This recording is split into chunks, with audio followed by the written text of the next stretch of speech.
Let's talk more about autistic history and the Autism Wars. This is part 40 of a series. So we're in 1996, and I'm sharing from the ANI Community and Culture article again that was published by Jim Sinclair in 2005 about these experiences. But we are in 96 now, 1996, when the first Outreat, AUTREAT, started. So I'm going to jump right back in where we left off. So picking up here, it says there was no Outreat in 2001 due to organizational difficulties in the transition from one or two people doing all the work to having a functioning Outreat planning committee. In 2002 and 2003, we're in the 2000s right now. We met at a different camp. Still with features similar to the first camp, rural, rustic, self-contained, but with better physical accessibility for people with mobility impairments. In 2004, we moved again, this time to a university campus that still provides a degree of seclusion from the outside world and has outdoor space for roaming, but has more comfortable indoor spaces, including residence hall, rooms shared by 2 to 4 people instead of cabins for 6 or more people, and better food service. In response to people's requests for Outreat to be longer, we added a third day in 1997 and are planning to add a fourth day in 2005. People who attend is the next section. While the majority of Outreat attendees live in the United States or Canada, people have also come to Outreat, some of them year after year, from countries including Australia, Finland, Israel, Japan, New Zealand, Norway, and others. Most Outreat attendees are verbal, though a significant number do not use speech. Wally, I don't know how to say this last name to even try, so I'm going to spell it Wojtowicz, Sr., the father of a non-speaking autistic, said of the first Outreat in 1996. Here, people who could paint and draw equally shared experiences with those who can't hold a pencil or a brush. People who are very articulate equally shared experiences and understood those who could only jump or clap their hands or point the letters on a board or picture board to respond to a question. That's some definite community inclusion. This section is titled Presentations. The first year, other than a workshop introducing concepts of self-advocacy to non-autistic parents, all sessions were presented by non-autistic people. I think this decision was an instance of backlash against the self-narrating zoo exhibit phenomenon, the pervasive use of autistic people at conferences as resources to be used for the benefit of parents, and as sources of raw data, the meaning of which was to be determined.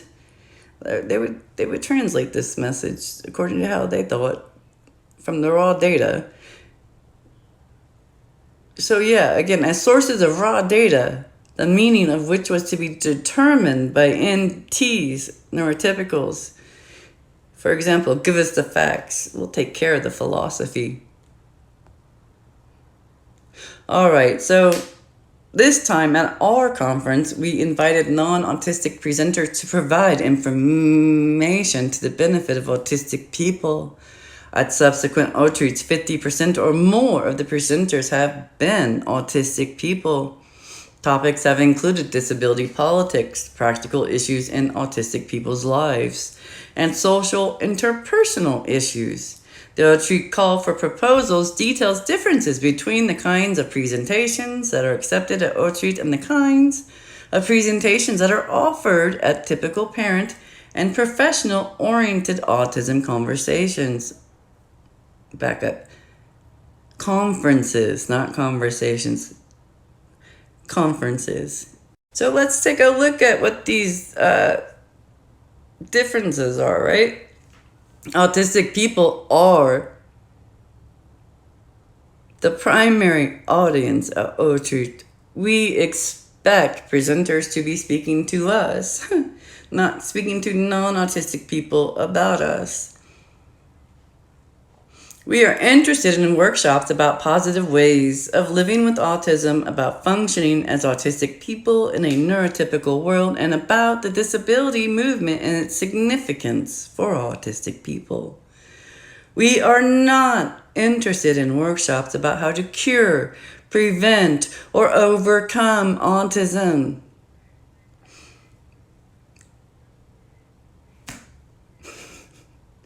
Oh, they didn't handle that. These non-autistic led organizations cannot handle that. They cannot handle that. They cannot handle that. Their brains explode if we don't want any of that. Because that's all they care about. That's what it's all about. Money, power. All right, so we do not appreciate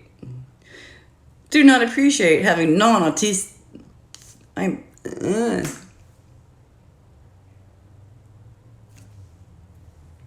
Let's try this again. We do not appreciate having non-autistic people come into our space to talk to each other about how difficult we are to deal with or how heroic they are for putting up with us. Just saying.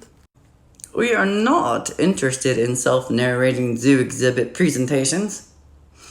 Presentations about the presenter's personal stories are not considered unless the presenter is able to use his or her story in a way that will help other people share and understand their own experiences in a new way. Seeing the differences, how big these differences are, just a very foundation of these conferences and organizations are, yeah, wow. Can you imagine going into a conference about people like you and finding out how horrible you are to everyone, and everyone's crying and sad and miserable and saying how autistics ruined their life and we're going to take out the entire world if something isn't done about us? Imagine if that was you. All right, we're in social rules and norms. I'm trying to just speed through this at this point, but it's very important to hear and to know the experiences back then, because these are the same patterns that exist so much today still. So every year since its beginning, Retreat has been attended by some people who have been together in person before. Some who are acquainted via online contact but have never met in person, and some who have had no prior contact with ANI. Each year we would hold an orientation session on the first afternoon to introduce newcomers to the social features of Retreat, and a written summary of this orientation information included in the Retreat program handbook. Orientation information addresses the use of interaction signal badges, other badges to signal that a person does not want to be photographed, accommodating sensory sensitivities. No flashing. No seizures if there's no flashing. For me, that's basic. It's a basic. So, and accommodating sensory sensitivities, perfume, and scented personal care products are not allowed.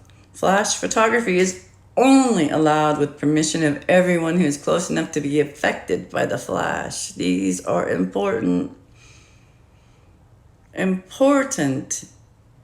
things to have in place. Let's see, prosopagnosia. Name badges are worn throughout Ultra to help people recognize each other. Is that for the face blindness? And acceptable behavior. Well, all right, I'm going to actually wrap that up here, and we will pick back up in the next video about Ultra and how it is formed.